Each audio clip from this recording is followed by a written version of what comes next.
әдістемелерді саралап көрді. Елімізде 88 мемлекеттік тіл оқыту орталықтары жұмыс істейді. Олардың бәрі қазтест жүйесіне бағытталған. Анығын айтқанда мемлекеттік қызметкерлерге қажеттірек, ал ана тілін өз үшін меңгеремін дегендер филология ғылымдарының тілші әдіскерлердің тарапынан осы күнге дейін бір қатар оқыту әдістемелер әзірленген болатын. Олардың мысалы айта өтуге болады, мәртебелі сөз, тілашар, сарыарқа, жаңа толқын деген әдістемелер бар. Осы қазтестпен қатар осы да және басқа да әдістемелер қазір қолданылып келеді. Осыдан 2 жыл бұрын елімізде қазақ тілін оқытатын 351 орталық тіркелген. Оның 75%-ы жекеменшік. Оқу бағасын өздері белгілеп, әдістемені де өз қалаларына қарай таңдап алады. Бірақ нәтиже беретіндері саусақпен санарлы.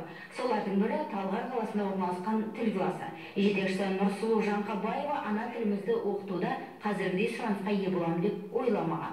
Қазақта ұйғырлар болды, Шотландиядан, немістер болды, Америкадан және Оңтүстік Корея және Украина, белорустар болды.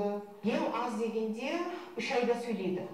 3 айдың ішінде сөйлейді, бірақ 1 айдың ішінде дүкенге барып үйретем. Оқытушы ереже жаттатпайды, қатып қалған қағидаға сүйенбейді. Біздегі тіл оқыту орталықтарының басты кемшілігі осы дейді маман. Бұл пікірді еліміздің білім министрі де құптайды. Жаңа қызметке тағайындалған Ерлан Сағадиев кемшіліктерді сырттай бақылап келгенде. Сондықтан орыс тілінде оқытатын мектептерде қазақ тілінің сағаттарын көбейтіп, оның сапасын арттыру керек дейді. 73 мың мектептің мұғалімдерін жаңа әдістемеге дайындауды көздейді.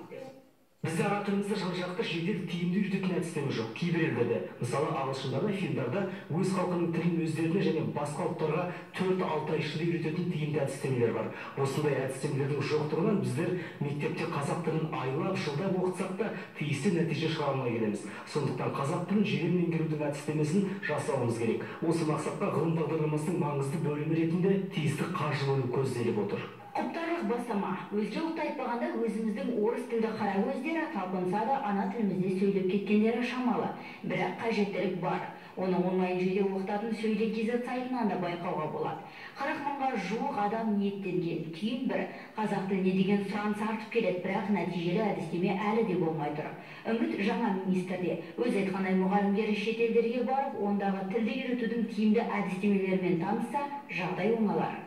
Айжан Ильясқызы, Жандос Айғож.